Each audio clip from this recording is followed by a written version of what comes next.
Estas gradas volverán a llenarse el domingo para alentar a los rojillos tras las 2 derrotas consecutivas lejos del Príncipe Felipe. Sesión de entrenamiento para un CAI Zaragoza que no podrá contar con John Stefansson. Aunque ha estado presente junto al resto de sus compañeros, el regreso del islandés todavía tendrá que esperar. Sí contará José Luis Abos con Pablo Aguilar, que está demostrando un buen estado de forma en las últimas jornadas. Precisamente sobre el andaluz ha hablado Damián Rúdez. Estoy muy feliz que Pablo se volvía recuperado y que está con nosotros otra vez y que ha jugado muy bien último partido.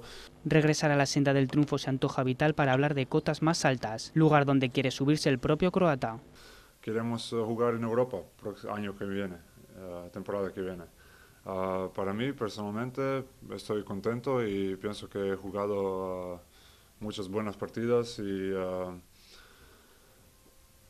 ya, pues ya está. Espero que yo también voy a seguir jugar así y ayudar al equipo. La cita el próximo domingo en el pabellón Príncipe Felipe frente al Club Baloncesto Canarias.